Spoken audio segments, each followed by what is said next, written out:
The Tripura Legislative Assembly on Thursday passed a significant motion in support of the proposed 131st Constitutional Amendment Bill, popularly known as the Nari Shakti Vandan Act.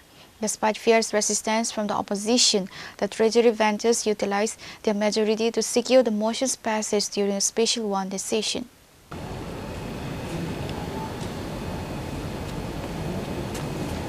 The session was convened by the Speaker following a formal petition submitted by 17 members of the House.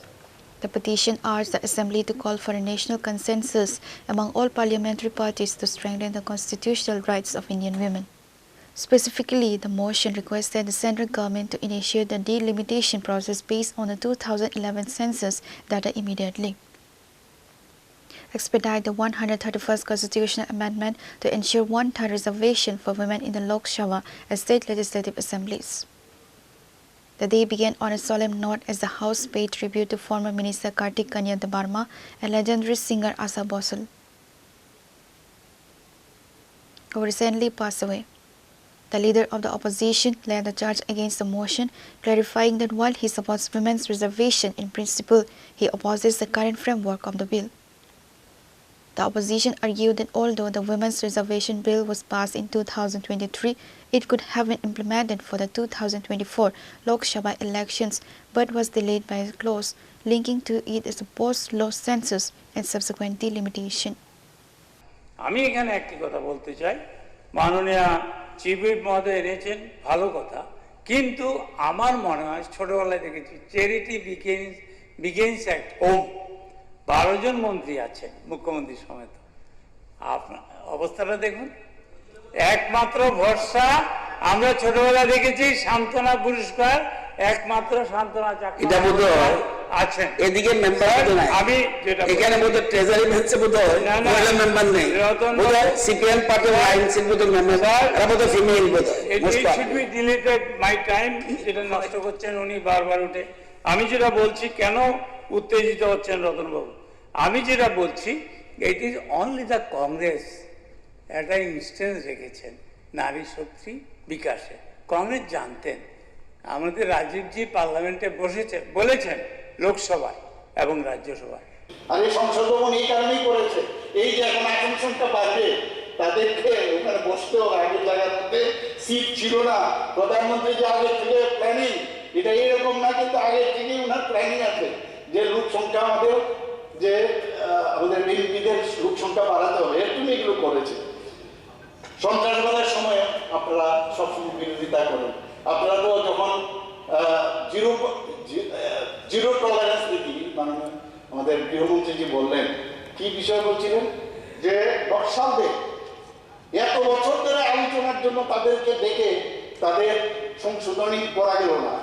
যখন তাদেরকে জিজ্ঞেস করা আরম্ভ করলো, তখন আপনারাই বললেন যে এভাবে উচিত হয়নি, আরে ওদের সাথে আলাপ আলোচনা দরকার, আরে এটা আবার কিরকম কথা, তখন এটা এইভাবে ওদেরকে মারা উচিত হয় না।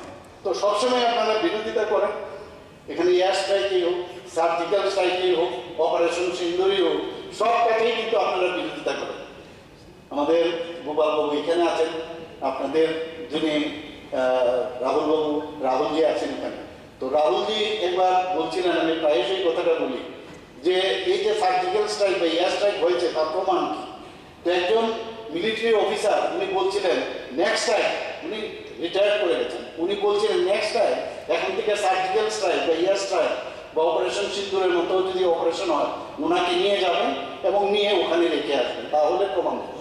তো এখানে বিরোধী করে আর লাভ হবে না, এগুলো মানুষ বুঝে গেছে। এবং আজ সত্যি আমি অত্যন্ত আনন্দিত যে নারীদের যে তাদের যে সব দিকে মাননীয় প্রধানমন্ত্রী যে নারীদের উন্নয়নের জন্য যেভাবে কাজ করছেন এবং এই যে সংরক্ষণের যে ব্যবস্থা, আমার মনে হয় বিরোধীরা যদিও বিরোধিতা করছে, কিন্তু একটু নিজেদের কনসাস, আমাদের মাননীয় মিনিস্টার, পার্লামেন্টারি অ্যাফেয়ার্স মিনিস্টার, উনি বলেছেন, জানি না উনি ফোন করবেন কি না, ফোন করবেন, 100% ফোন করবেন, যে একটু সাবধানে থাকলে ভালো। এটা কিন্তু সাংঘাতিক জিনিস যেটা বলবেন।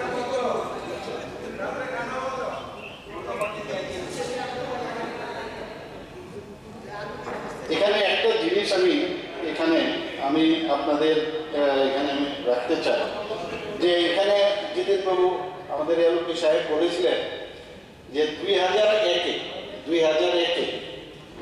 যে যখন অটলজি যখন প্রধানমন্ত্রী ছিলেন তখন কেন এটা করা হয়, আমি খুঁজছিলাম, এটার মধ্যে লেখা আছে যে তখন এটা যে 25 বছর পরে সেটা হলো, তার কারণটা বলছে যে তখনের যে লোক সংখ্যা আপনার উত্তরপ্রদেশ এবং বিহারে সাউথ ইন্ডিয়ার থেকে অনেক বেশি ছিল, যেটা 1976-এ যেটা করা হয়েছিল 25 বছরের পরে, তো সেটাকে বাধ্য হয়ে এবং ওনার উপর প্রচন্ড, কারণ তখন অ্যালায়েন্স পার্টনার ছিল, তারা বললো যদি এটা করেন তাহলে সাউথ ইন্ডিয়ার যে সেখানে লোক সংখ্যা মানে অনেক কম হয়ে যাবে, কারণ সে সিট কমে যাবে, যে কারণে 25 বছর অর্থাৎ 2026-এ সেটা রেখেছেন।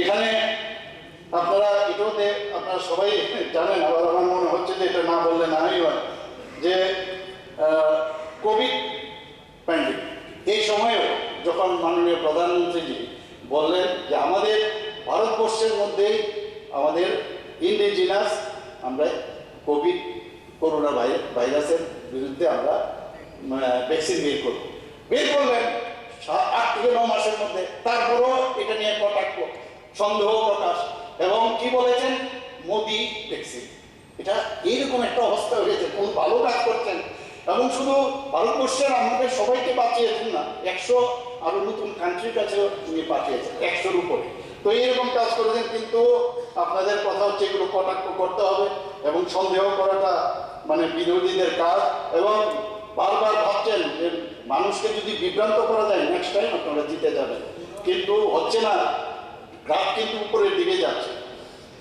এখানে আরেকটা সমস্যা এবার যেটা হচ্ছে, আমি যেটা দেখলাম মানে পার্লামেন্ট, যে মাননীয় প্রধানমন্ত্রীজি যে মহিলাদের মধ্যে এত জনপ্রিয়তা, তার মেইন কারণ এত কিছু মহিলাদের যে প্রচুর বেনিফিশিয়ারি স্কিম করেছেন, যদি এটা পাশ হয়ে যায় তাহলে তো আগের দিনে আর কোনো যাওয়া আছে আর তো সুযোগই থাকবে না। এর জন্য মেইন উদ্দেশ্য হচ্ছে পলিটিক্যাল, আমার মনে হয় আর কি সেটা, এবং জনপ্রিয়তা আরো বৃদ্ধি পাবে এবং তার ওনাকে আরো বেশি সমর্থন করবেন, এবং এই সমর্থন ওনারা চান না, এবং তার জন্য ওনারা এই যে বিলটা সেটা পাস করতে দেন।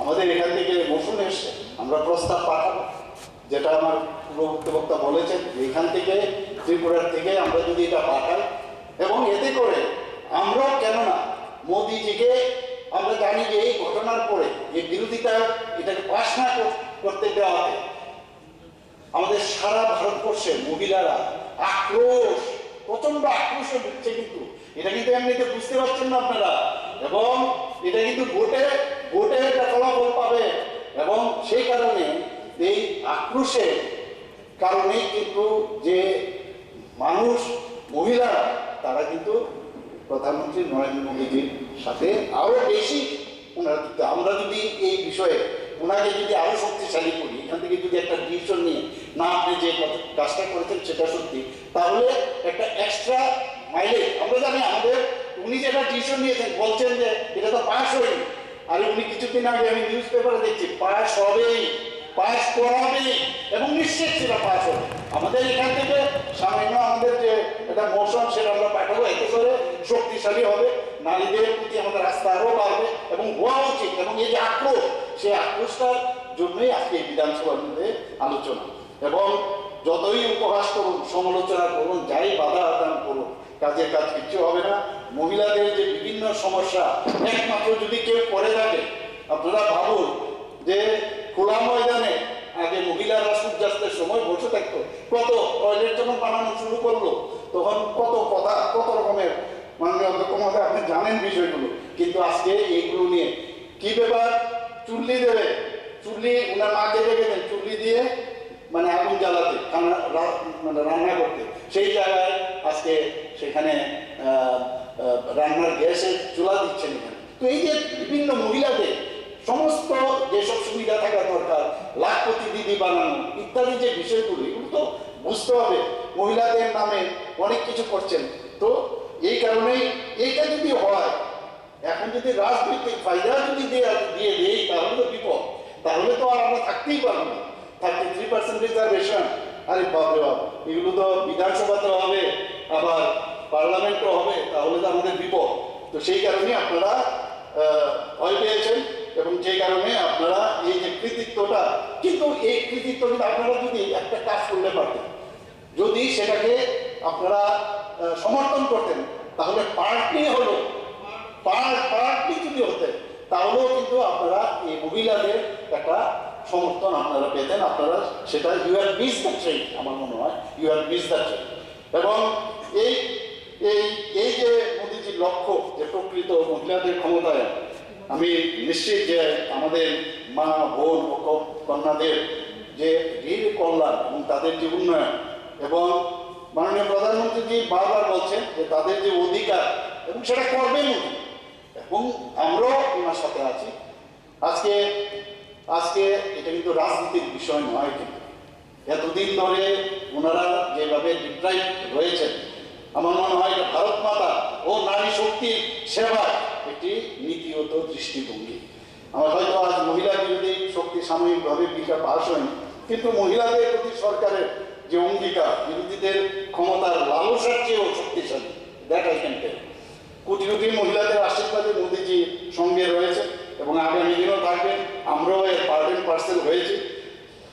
এখানে আমার মনে হয় যে নারী শক্তি বন্ধন অধিনিয়ম বা মহিলা সংরক্ষণ বিল 2023, এখানে আলোচনা হয়েছে, পূর্ববর্তী বক্তারা অনেকটা রিপিটই হবে। আমার মনে হয় গণতন্ত্রের ইতিহাসে এটা একটা বৈপ্লবিক অধ্যায় হবে। এবং 2023 সালের সেপ্টেম্বর মাসে ভারতের যে নতুন সংসদ ভবনে কিন্তু এই বিশেষ যে অধিবেশন চলাকালীন এই বিলটি পাস করা হয়। এবং যে এটার যে মেইন উদ্দেশ্য আমরা জানি 33% মহিলা রিজার্ভেশন, এবং সেটা পার্লামেন্ট এবং অ্যাসেম্বলির মধ্যে রাখার জন্য। এতে করে আমাদের মধ্যে সবসময় আমরা বলি যে মহিলা পুরুষ সমান সমান, নারী পুরুষ সমান সমান, এই যে লিঙ্গ বৈষম্য সেটা কিন্তু দূরীকরণের কারণে কিন্তু এটা আনা হয়েছে। এবং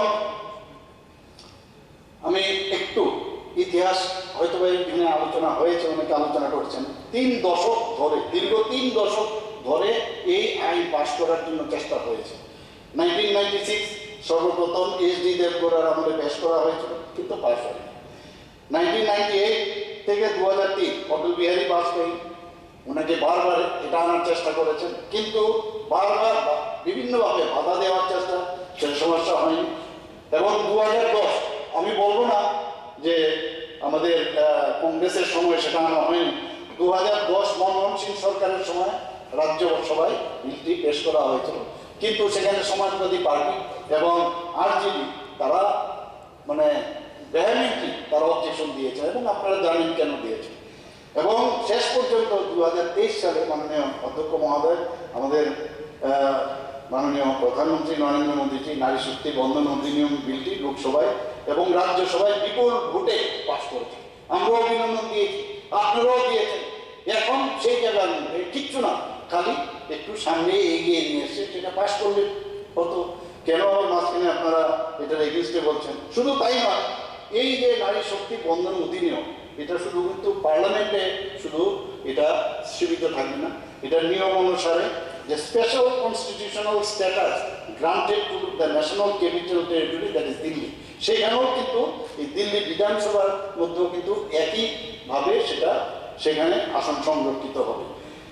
এখানে অন্যান্য যেসব ইউনিয়ন টেরিটরি অ্যাসেম্বলি আছে, পন্ডিচেরি এবং জম্মু কাশ্মীর, সেখানে একটা সেপারেট লেজিসলেটিভ অ্যাক্ট আছে। এটা নিয়েও অনেক আলোচনা চলছে যে এদেরও আনা যায় কিনা, হয়তো আগামী দিনে হতে পারে। যারা আরো ডিটেল যখন এই বিষয়ে পড়বো তো হয়তো আমি জানবো, এক জায়গায় আমি দেখছিলাম এখানে এসসি এসটিদের জন্য যে আসনগুলো বর্তমানে সংরক্ষিত আছে, তার মধ্যে সেখানে এসসি এসটি যে সংরক্ষিত, যেটা আমাদের মাননীয় হুইপ মহোদয় বলেছেন যে 33%-এর মধ্যে যে এসসি এসটি, তার মধ্যে এই সম্প্রদায়ের মহিলাদের জন্য সংরক্ষিত থাকে, অর্থাৎ মানে যে সংরক্ষণের মধ্যে সংরক্ষণ সেটা থাকবে। এখানে যে প্রতিটি রাজ্যে তার জনসংখ্যার এই বিষয়ে তো আমরা আলোচনা করেছি যে জনসংখ্যার আনুপাতিক হারে আসন পাবে, এবং প্রতিটি আসনে প্রায় সমান জনসংখ্যা থাকবে। মেয়াদ কাল কত থাকবে? 15 বছর, এবং সেটা 15 বছর পর্যন্ত থাকবে। এবং ইচ্ছে করলে যদি পার্লামেন্ট ডিসিশন নেয় সেটাকে বৃদ্ধিও করতে পারে। এবং এখানে কিন্তু আমি দেখছিলাম মাননীয় বিধায়ক সুদীপ রায় বর্মন বলছিলেন যে কেন সেটা আমাদের এই যে রাজ্যসভায় সেটা হবে না, কিন্তু এখানে এই রাজ্যসভা এখানে একদম ক্লিয়ার কাট লেখা আছে, ডাইরেক্ট ইলেকশন যেখানে আছে সেখানে এটা প্রযোজ্য হবে। এখানে রাজ্যসভায় বা লেজিসলেটিভ কাউন্সিল যেখানে রাজ্যের বিধান পরিষদগুলো আছে সেটা কার্যকর হবে না। সংবিধানে বলা হয়েছে যে প্রতিটি জনগণনার পর আসন সংখ্যার পুনর্বিন্যাস করা হবে। এখানে যে 2001 সালে যে আমি একটু আগে এই বিষয়ে আমি বলেছি, এখানে 2023 সালে এই আইন পাস হওয়ার পরেও 2026 সালে এপ্রিল মাসে আবার সংসদে পেশ হওয়ার মূল কারণগুলো আমি একটু আপনাদের সামনে বলছি, হয়তো বা রিপিট হতে পারে। আগের আইন বাস্তবায়নে বিলম্বিত ছিল। আগের আইনে বলা হয়েছিল যে মহিলাদের জন্য 33% আসন সংরক্ষণ কার্যকর করার আগে যে সেন্সাস নতুন যে আদমশুমারি সেটা হওয়ার পরে এবং তারপরে পুনর্বিন্যাস প্রক্রিয়া হলে তারপরে হবে, তাতে করে 2034 সালে সেটা হবে। এই কারণেই সেটাকে যাতে ইমপ্লিমেন্টেশন তাড়াতাড়ি করা যায় তার জন্য এই যে সংশোধনী সেটা আনা হয়েছে। 2026 সাল থেকে শুরু হওয়া নতুন যে 27 সালের আদমশুমারি অপেক্ষা না করে সেটা 2011 সালে আদমশুমারি ব্যবহার করে এবং বিল ইমপ্লিমেন্টেশন করে পরিকল্পনা রয়েছে যাতে দ্রুত আসন নির্ধারণ করা যায়।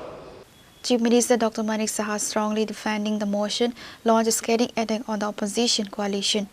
He accused the India Alliance of blocking the 131st Amendment in Parliament to prevent the government from gaining further political ground. The CM claimed that by opposing the bill, the opposition has proved itself to be anti-women. আমরা যেভাবে মোশনটা এসছে আমি আবারও বলছি খুশি হতে পারতাম যদি এটাকে সমর্থন করতে পারতাম, কিন্তু পারছি না, বিকজ এই টোটাল স্পিরিটটা ঠিক থাকলেও ইন্টেনশনের মধ্যে এখানে অনেক ধরনের যে কিন্তু বার্ডস রয়ে গেছে, that cannot be seconded by us, that cannot be approved by us, that cannot be supported by us. তো এই কারণে আমি বলবো যে এখন যে প্রস্তাব তৈরি হবে সেভাবে প্রস্তাব তৈরি হোক, তাহলে অন্তত বিরোধী বেঞ্চ থেকে সিপিএম এর বেঞ্চ থেকে আমরা এই মোশন সর্বসম্মতভাবে পাস করার জন্য আমাদের তরফ থেকে আমরা সে সায় দেব। মহিলাদের জন্য মোট আসনের 33% 1/3 সংরক্ষণ যেটাকে ইমপ্লিমেন্ট করার সুনিশ্চিত করার উদ্দেশ্যে 131তম সংবিধানী বিল নারী শক্তি বন্ধন, সেই বিষয়ে যে আমাদের বিধানসভার থেকে একটা মোশন উত্থাপন করেছেন তার জন্য আমি ওনাকে আন্তরিকভাবে স্বাগত জানাচ্ছি। আমার মনে হয় যে সংশোধনটি ভারতবর্ষের মহিলাদের সশক্তিকরণের পথে একটি জোরালো পদক্ষেপ, এবং আমি ধন্যবাদ দেব যে হাউসে এখানে সবাই এই বিষয়ে আলোচনার পার্টিসিপেট করেছেন, এবং আমার দৃঢ় বিশ্বাস যে এই যে প্রস্তাবিত ভারতীয় সংবিধানের 131তম সংশোধনী বিল নারী শক্তি বন্ধন অধিনিয়ম, এখানে ত্রিপুরা বিধানসভার মাননীয় সদস্যবৃন্দ এই প্রস্তাবটিকে সমর্থন করবেন আমি আশা করছি। প্রথমেই আমি এই বিধানসভার ট্রেজারি বেঞ্চ এবং বিরোধী দলনেতা সহ বিরোধী বেঞ্চের সকল সম্মানিত সদস্য এবং সদস্যগণের প্রতি কৃতজ্ঞতা জ্ঞাপন করছি। প্রায় একটু আগে আমাদের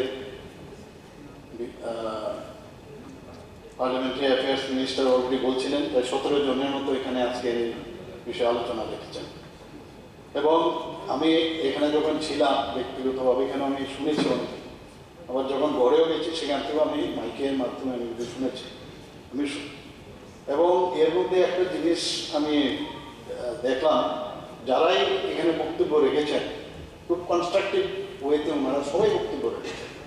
হতে পারে আমাদের সাথে যে মোশনের যে উদ্দেশ্য ছিল এখানে চিফ হুইপ মহোদয় যে কারণে দিয়েছেন তার পক্ষে হয়তো বা না দেননি, কিন্তু যাই দিয়েছেন আমি দেখলাম অত্যন্ত সুচিন্তিত এবং ভেরি মাচ ভ্যালুয়েবল, এবং সেইগুলো আমি এর জন্য ওনার সবাইকে আমি ধন্যবাদ জানাচ্ছি।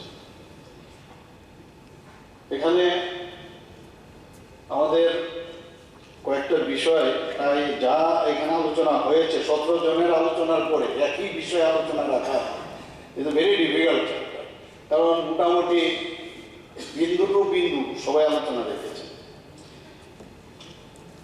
আমরা জানি বিরোধীরা সবসময় বিলের সমর্থক সেজেছে, পার্লামেন্টেও দেখেছি, এখানেও তার একটা প্রতিচ্ছবি আমি দেখেছি, কিন্তু প্রতিবারেই তারা সমর্থন করে কিন্তু এমনভাবে কায়দাভাবে বলেন ওরা সব কিছু বলে আমরা সমর্থন করি, কিন্তু পরবর্তী সময় বলে কিন্তু পরন্তু এই শব্দগুলো কিন্তু প্রায় আমি দেখি।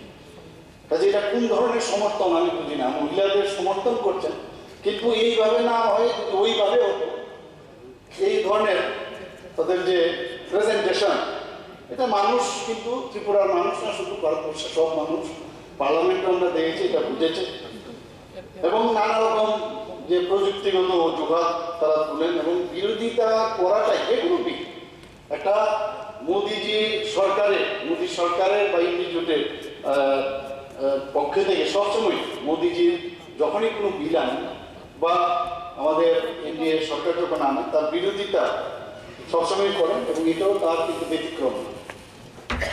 এখানে আজকে আমি শুনছিলাম এখানে, এবং সেটা পার্লামেন্টে আলোচনা হয়েছিল যে আমরা রাজি আছি যদি এখানে রিলিজিয়াস বা সাব রিলিজিয়াস কোটা বা ওবিসি লোকসভা বা স্টেট অ্যাসেম্বলির মধ্যে যদি এটা রাখা যায়। আমি এই বিষয়ে দেখছিলাম, এখানে কিন্তু পরিষ্কারভাবে লেখা আছে there is no constitutional basis.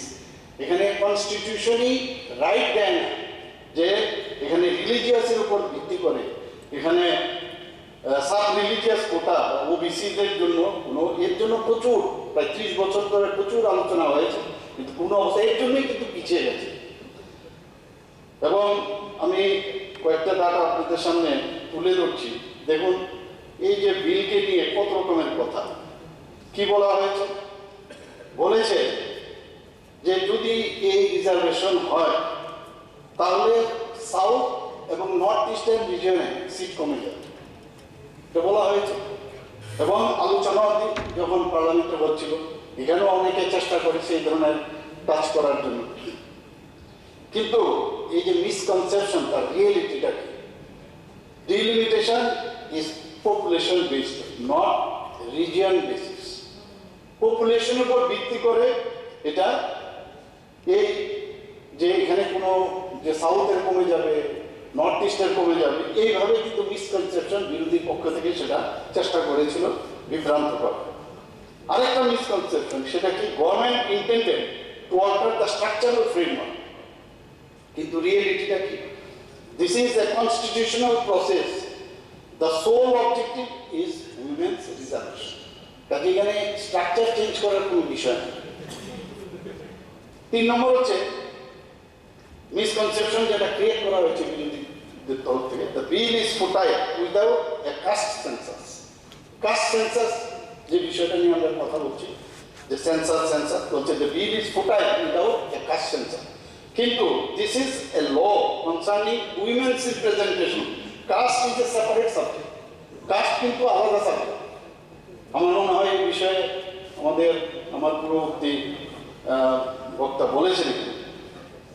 এখানে আরেকটা বিষয় যেটা বলা হয়েছে SC ST women have been over, এটা সত্যি না, এটাও মিসকনসেপশন। কি বলা হয়েছে, women's reservation applies to SC ST seats as well.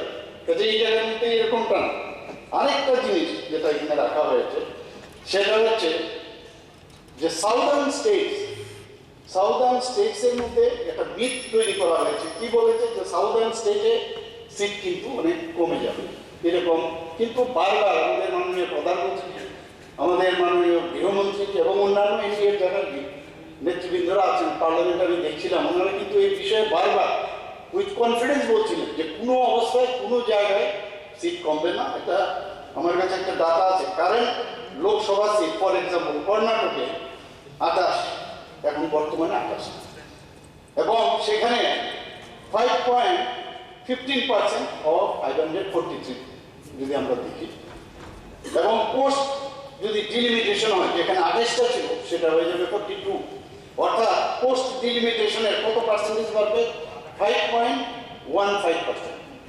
কাজেই এই যে একটা ভ্রান্ত ধারণা দেওয়া হচ্ছে, অন্ধ্রপ্রদেশে কারেন্ট লোকসভার সিট হচ্ছে 25, সেখানে পার্সেন্টেজ যদি দেখি 543 লোকসভার সিটে 4.60%, সেখানে 25 থেকে 38 পোস্ট ডিলিমিটেশন হবে।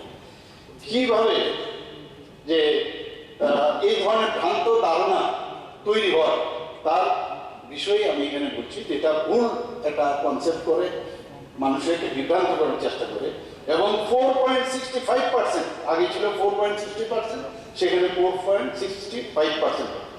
তেলেঙ্গানা 17টা হচ্ছে কারেন্ট লোকসভা, সেখানে কি হচ্ছে যদি পার্সেন্টেজ দেখি লোকসভা 3.13%, সেখানে 17 থেকে পোস্ট ডিলিমিটেশনের কত হবে? 26, তাহলে পোস্ট ডিলিমিটেশনের পার্সেন্টেজ কত হচ্ছে? আগে 3.13% ছিল, এখন 3.18% হবে। সিমিলারলি তামিলনাড়ুতে 39, সেখানেও 7.18% যদি আমরা পার্সেন্টেজ দেখি, এবং পোস্ট ডিলিমিটেশনে সেখানে 59 হবে, অর্থাৎ 7.23% হবে। একইভাবে কেরালা, সেখানে 20টা সিট আছে এখন বর্তমানে, সেটা ডিলিমিটেশনের পরে সেখানে 30টা হবে, অর্থাৎ টোটাল আমরা যদি দেখি 543-এর মধ্যে 129টি আজকে সাউদার্ন স্টেটে, সেখানে 23.90% পোস্ট ডিলিমিটেশন হবে, অর্থাৎ 195 থেকে 195/816, অর্থাৎ যদি আমরা 23.76% ছিল, আর সেখানে 23.90% আছে। মাননীয় অধ্যক্ষ মহোদয়, এইভাবে অনেক সময় মানে বিভিন্ন যেসব বিভ্রান্ত করার যা যা দরকার বিরোধীরা সবসময় করে থাকে, কিন্তু মানুষ এগুলো বুঝে, এবং এই ধরনের তৈরি করার মেইন যে উদ্দেশ্য সেটা হচ্ছে একটা বিভেদ সৃষ্টি করা, একটা সন্দেহ প্রকাশ তৈরি করা, এবং এখন তো মানে সোশ্যাল মিডিয়ার দৌলতে যা খুশি যা যেভাবে খুশি এটাকে কিন্তু একটা মানে মিথ তৈরি করার একটা ভালো কৌশল এখন সেটা ওনারা করে থাকে, এবং একটা অশান্তি একটা সৃষ্টি যাতে হয় তার ব্যবস্থা করে।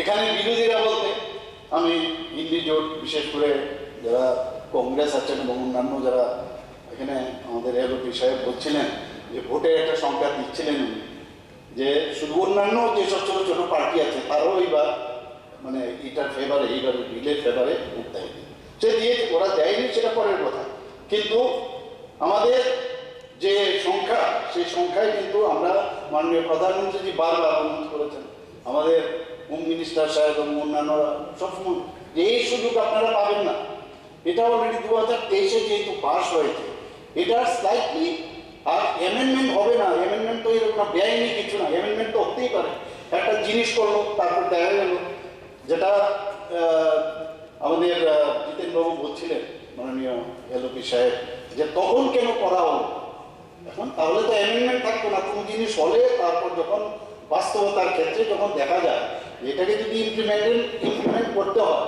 তাহলে এটা মানে 2034 হয়ে যায়, তাহলে এই কারণেই ডিসিশনটা হচ্ছে। তো এর মধ্যে যেহেতু 2023-এ আপনারা তখন বাক বিতণ্ডা বোধ হয়েছে, সেখানে রাজ্যসভাতেও পাশ করেছে, পার্লামেন্ট লোকসভাতেও পাশ করে, তো এইবার কেন হঠাৎ করে আবার তার বিরোধিতা করলেন সেটা বোঝা গেল। আপনারাই বলছেন যে তাড়াতাড়ি করা উচিত, আবার এখন যেহেতু এটা তাড়াতাড়ি করার জন্য চেষ্টা করছে যে 2029-এ যাতে ইমপ্লিমেন্টেশন হয়, তাহলে এর মধ্যে অসুবিধাটা কি? আমার মনে হয় যে এখানে আমরা এই যে এই বিষয়ে যে আলোচনা এখানে রেখেছেন, আমার এই ট্রেজারি বেঞ্চের থেকে পক্ষে যারা যারাই রেখেছেন তাদের যে কথাগুলো নিশ্চয়ই আপনারা মনোভূত যদি নাও হয়ে থাকে বাহ্যিকভাবে, কিন্তু আমি জানি যে আপনাদের নিশ্চয়ই এটা বুঝেছেন যে এই সরকার মানে আমাদের কেন্দ্রীয় সরকার চাইছে যে এটা তাড়াতাড়ি ইমপ্লিমেন্টেশন, এটাই বুঝতে হবে। আপনি ধরো লেটে করবেন 2034-এর জন্য আপনি বছর যে সেন্সাস যখন হবে তারপরে আবার ডিলিমিটেশন হবে, তাহলে ওয়েট করলে যদি 2034-এ যদি আপনি রাজি থাকে তাহলে এখন রাজি হবেন না কেন? কথা তো আপনি লেট করতে আপনার অসুবিধা নেই, কিন্তু এখন কেন আপনি রাজি হবেন না? যেটা আপনি বলছেন যে তাড়াতাড়ি করলে ভালো, তো সেই কারণেই তো মাননীয় প্রধানমন্ত্রী এটাকে আবার নতুনভাবে পেশ করেছে। A total of 25 members, including the Chief Minister and the Leader of the Opposition, participated in the marathon discussion. While the opposition remained steadfast in their criticism of the bill's technicalities and timing, the motion was ultimately passed by a majority vote. Reporter by Amit from Agartala, Chini Khora.